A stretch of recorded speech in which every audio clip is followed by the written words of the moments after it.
Hello दोस्तों, तो चलिए हम शुरू करते हैं अकबर बीरबल की कहानी।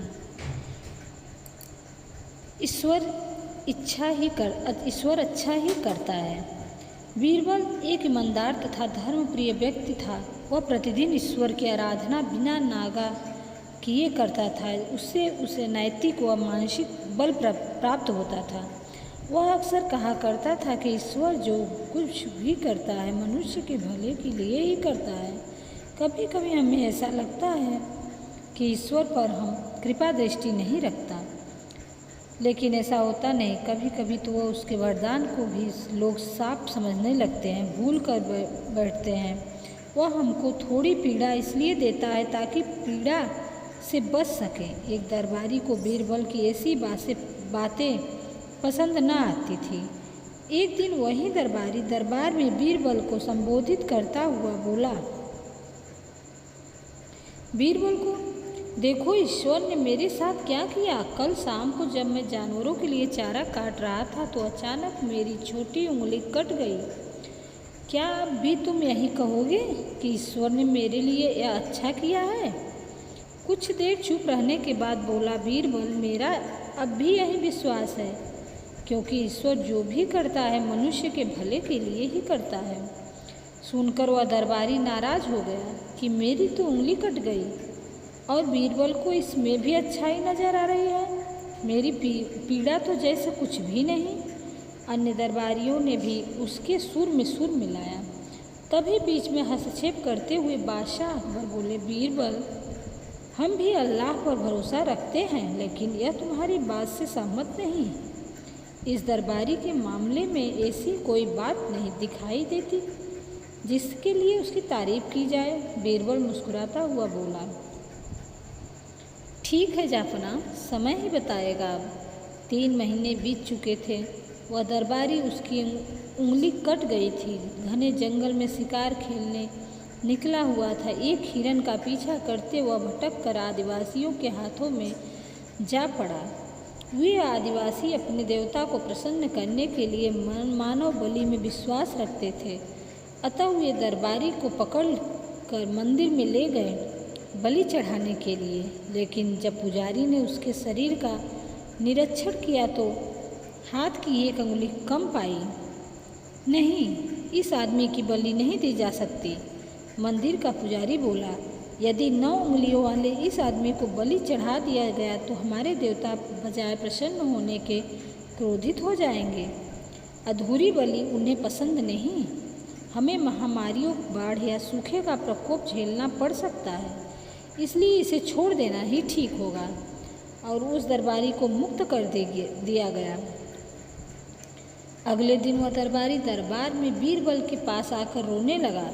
तभी बादशाह भी दरबार में आ पहुँचे और उस दरबारी को बीरबल के सामने रोता देखकर हैरान रह गए। तुम्हें क्या हुआ, रो क्यों रहे हो? अकबर ने सवाल किया। जवाब में उस दरबारी ने अपनी आप बीती विस्तार से कह सुनाई। वह बोला, अब मुझे विश्वास हो गया कि ईश्वर जो भी करता है मनुष्य के भले के लिए ही करता है। यदि मेरी उंगली कटी न होती तो निश्चित ही आदिवासियों ने मेरी बलि चढ़ा देते, इसलिए मैं रो रहा हूँ। लेकिन ये आंसू की खुशी के हैं। मैं ईश्वर खुश हूँ क्योंकि मैं जिंदा हूँ। बलि के ईश्वर पर विश्वास का संदेह की दृष्टि से देखना मेरी भूल थी। अकबर ने मंद मंद मुस्कुराते हुए दरबारियों की ओर देखा, जो सिर झुकाए चुपचाप खड़े। विश्वास हो गया कि ईश्वर जो भी करता है मनुष्य के भले के लिए करता है। यदि अकबर ने मंद मंद मुस्कुराते हुए दरबारियों की ओर देखा, जो सिर झुकाए चुपचाप खड़े थे। अकबर गर्व महसूस हो रहा था कि बीरबल जैसा बुद्धिमान उसके दरबारियों में से एक है। नमस्कार दोस्तों, ये पहली कहानी मेरी समाप्त हुई, तो चलिए हम दूसरी कहानी शुरू करते हैं। कवि और धनवान, अकबर बीरबल की कहानी। एक दिन एक कवि किसी धनी आदमी से मिलने गया और उसे कई सुंदर कविताएं इस उम्मीद के साथ सुनाई कि शायद वह धनवान खुश होकर कुछ इनाम जरूर देगा। लेकिन वह धनवान भी महाकंजूस था। बोला, तुम्हारी कविताएं सुनकर दिल खुश हो गया, तुम कल फिर आना। मैं तुम्हें खुश कर दूंगा, कल शायद अच्छा इनाम मिलेगा। ऐसी कल्पना करता हुआ वह कभी घर पहुंचा और सो गया।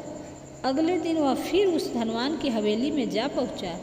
धनवान बोला, सुनो कवि महाशय, जैसे तुमने मुझे अपनी कविताएं सुनाकर खुश किया था, उसी तरह मैं भी तुमको बुलाकर खुश हूँ। तुमने मुझे कल कुछ भी नहीं दिया, इसलिए मैं भी कुछ नहीं दे रहा। हिसाब बराबर हो गया। कवि बेहद निराश हो गया। उसने अपनी आप बीती एक मित्र को कह सुनाई और उस मित्र ने बीरबल को बता दिया। सुनकर बीरबल बोला, अब जैसा मैं कहता हूँ वैसा करो। तुम उस धनवान से मित्रता करके उसे खाने पर अपने घर बुलाओ। हाँ, अपने कवि मित्र को भी बुलाना मत भूलना। मैं तो खैर वह मौजूद रहूँगा। कुछ दिन बाद बीरबल की योजना अनुसार कवि के मित्र के घर पर दोपहर का भोज का कार्यक्रम तय हो गया। नियत समय पर वह धनवान भी आ पहुँचा। उस समय बीरबल, कवि और कुछ अन्य मित्र बातचीत में मशगूल थे। समय गुजरता जा रहा था, लेकिन खाने पीने की कोई नामो निशान न था। वे लोग पहले की तरह बातचीत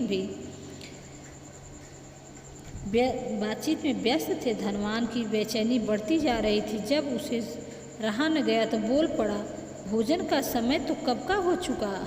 क्या हम यहाँ खाने पर नहीं आए हैं? खाना? कैसा खाना? बीरबल ने पूछा।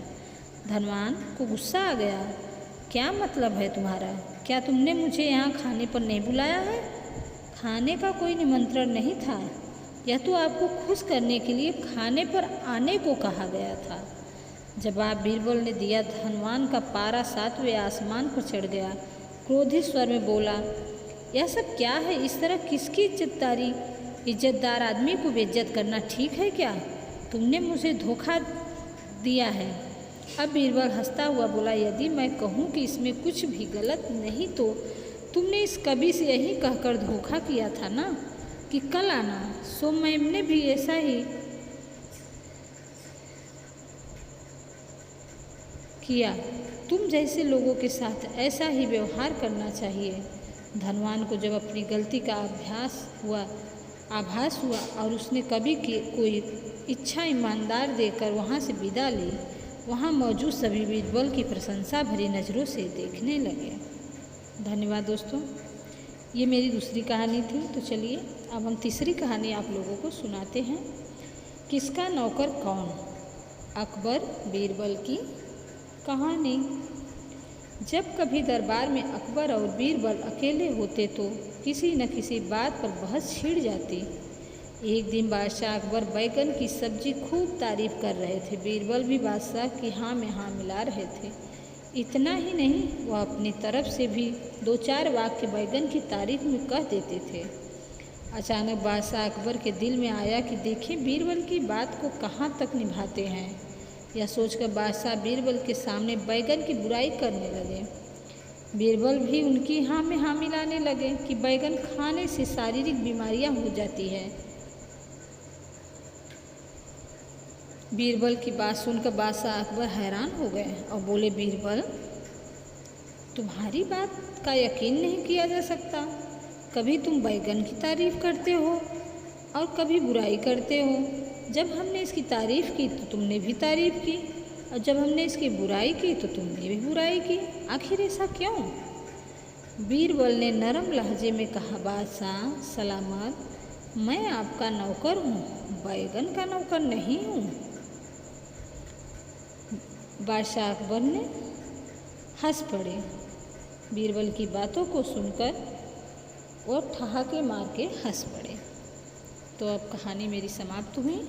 दोस्तों, आपको अगर मेरी वीडियो और मेरी कहानी अच्छी लगी हो तो कमेंट में ज़रूर बताएं और चैनल को सब्सक्राइब करें और वीडियो को लाइक करें। धन्यवाद।